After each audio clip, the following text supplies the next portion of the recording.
administration could do as well as our state folks. I wrote this poem. It's called Who Came First? 4 old friends were each bragging about their profession and debating which one came first in history's succession. There was a cowboy, a doctor, an accountant, and then the 4th man was a politician.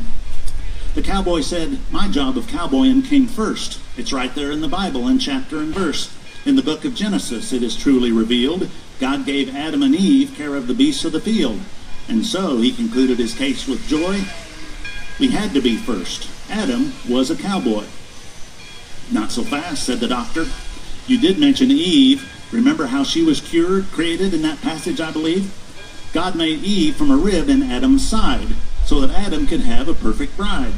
But it required a surgeon to take such action, so a doctor came first," he said with satisfaction. "No," said the accountant, "go further back in the book. It will prove my case if you take a look. It says God made order out of chaos in the very beginning.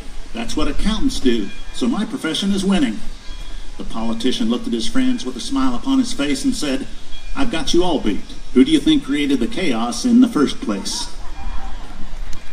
Oh yeah, go ahead and clap. Go ahead and clap, folks. It'll keep you awake till the good entertainment comes on. Folks, we are here to celebrate the 150th anniversary of the Chisholm Trail. Right here in Abilene, the very first trailhead, and really what brought the Chisholm Trail to life. And we have a very special person, and it's very appropriate that we have this person to begin our entertainment, because this stage, the main stage, has another name, and that is the McCoy stage, because this stage is named for Joseph G. McCoy. There's a reason he was called the real McCoy. He was an Illinois cattle buyer who traveled west along the railroad line until he found a community where he could build a stockyards and attract those longhorns from Texas. And the town that he settled in, of course, was where? Abilene. And so Abilene became that first historic cow town. Now, thanks to the miracles of modern science, we brought Joseph McCoy back to life. Can you believe it? He must be one of them genetically modified organisms, right, folks? We brought him back to life, and he's going to share with you, with a little help from Nolan Sump of Blue Rapids, Kansas. One of the primary reasons we have a nationwide livestock industry here in Kansas is because of this man's vision who made it possible. Nolan Sump is a member of the Kansas Alliance of Professional Historic Performers. He's performed as composite historical characters for more than 15 years. And today, he'll be portraying Joseph McCoy. Due to his influence in 1867, the Chisholm Trail gained popularity, as did the city from where the cattle were shipped. So let me take you back to September 5, 1867. Mr. Joseph McCoy has arrived in our section of the state to promote this new cattle drive. So ladies and gentlemen, let's welcome Mr. Joseph McCoy. Mr. McCoy?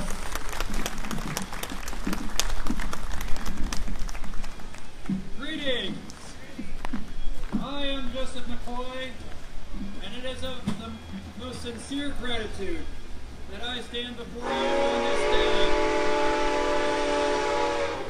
and tell you that the train is coming in. Cattle will be shipped all over this nation of ours.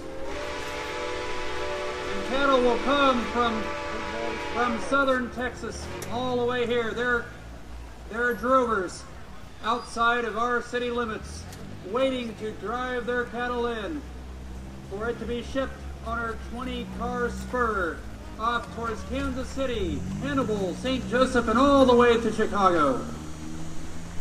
It is a day I, like all of you, shall be proud to call Abilene our home.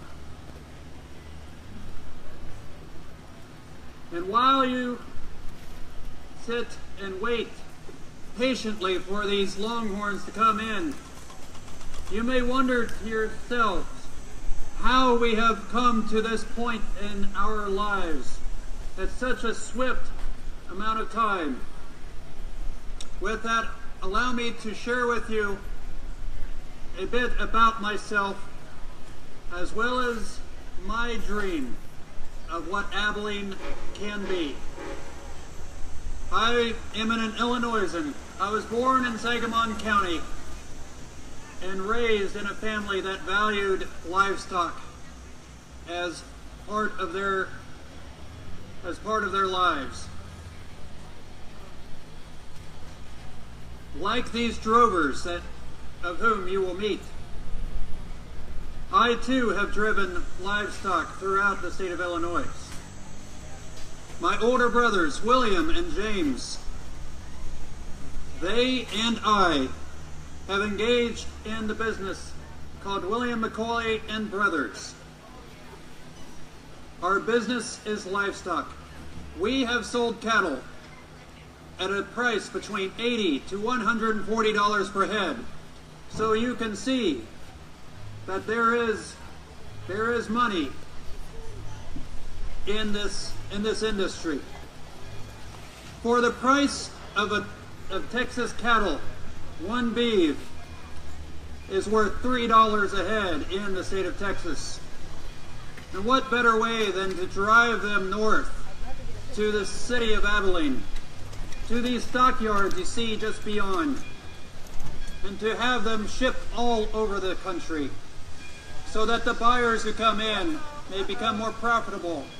And not just the buyers, but you, all of you as well. For these drovers bring with them empty stomachs.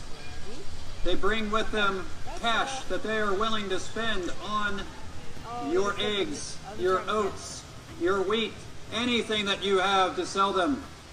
So you too will see that wealth and prosperity. But it was never such as this as we see on this very day. For at one time, just 2 to 3 years hence,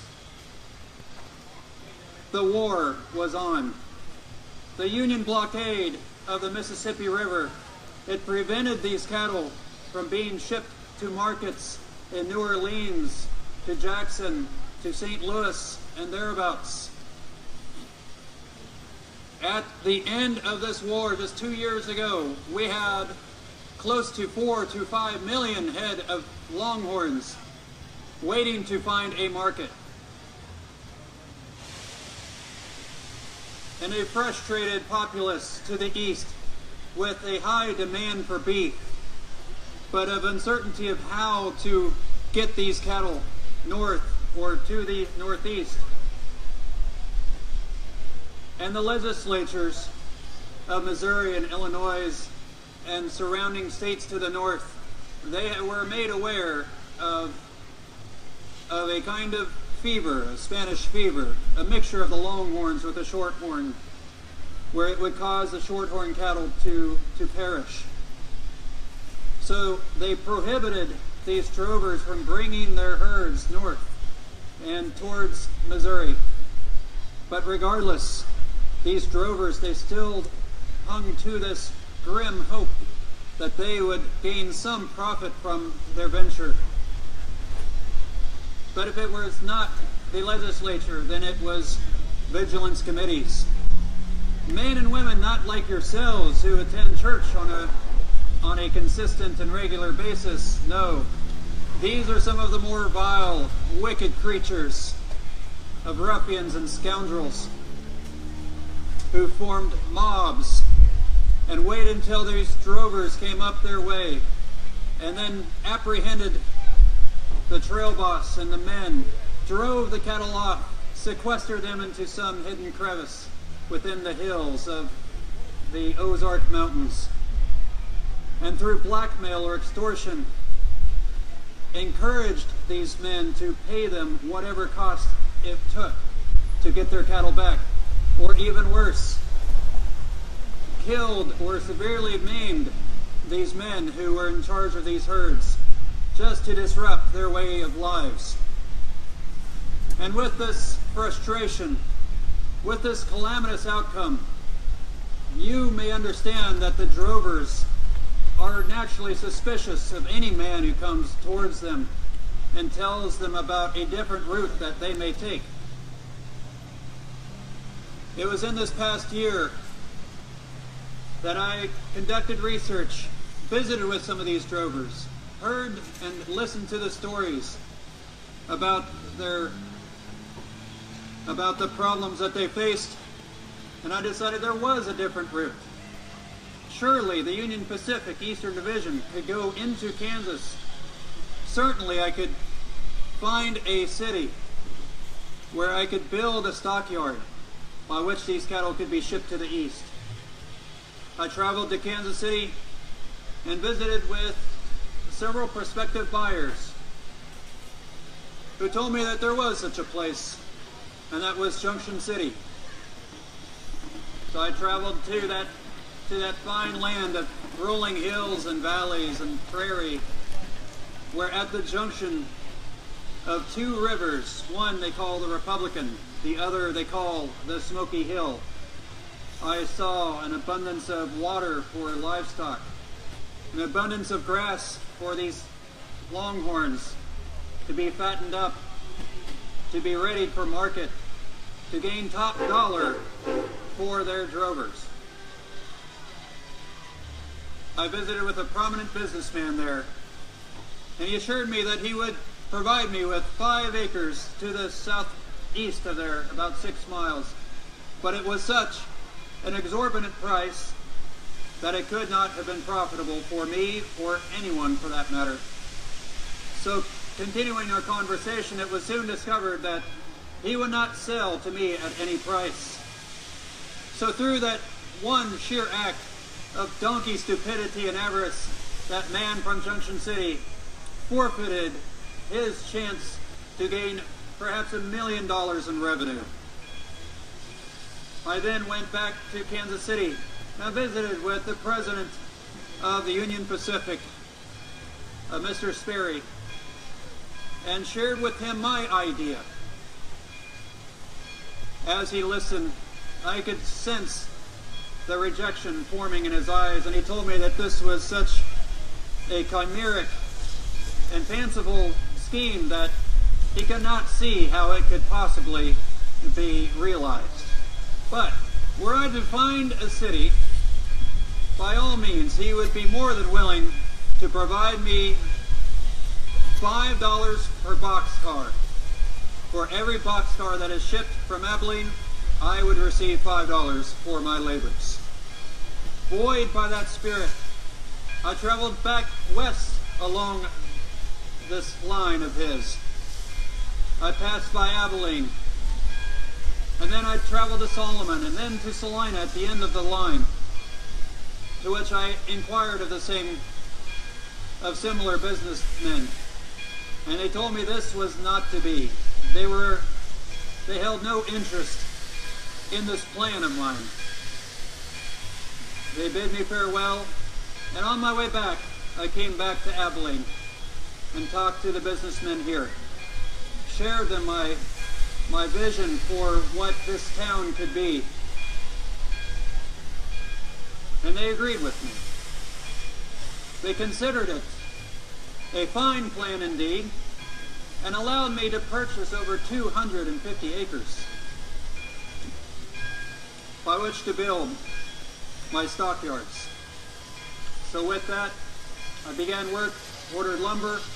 I then went to Topeka and talked to His Excellency, Governor Samuel Crawford. And he assured me that this would be a fine idea indeed, and he gave me his full support. And were anyone to question his motives or his tactics, I am certain that he will tell them, for as the Missouri River is important to shipping mercantiles and down its river, such this trail will be, the Missouri River of this portion of our country. I've come back here and I have built the stockyards. You see in the distance the drover's cottage. It is nearing completion. But it will be a fine structure of 40 by 60 feet. 3 stories in height. It will accommodate 80 guests. It has restaurants. It has one restaurant that will accommodate 240 people. And a saloon that will serve as the meeting place where drovers and buyers alike will conduct their transactions, where they may purchase these longhorns and take them wherever they please. Now, there are fellows from the cities I have mentioned who have noticed these stockyards, who have noticed that cottage over there, and they have decided that I am a man of my word. And they have sent drummers to the south to lure these drovers away from us.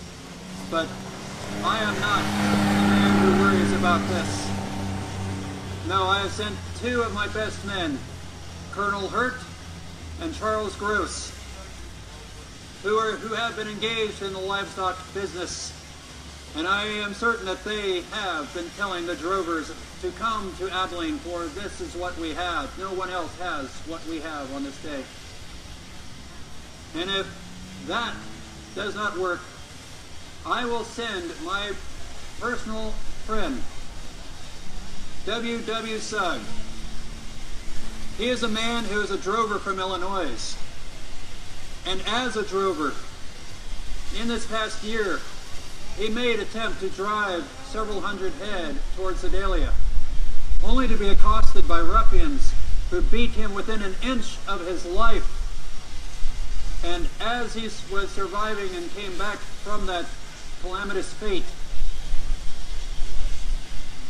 he related his story to me and assured me there should never be any more situations by which a drover and his longhorns should ever feel fear by taking their cattle to market by the hands of another man.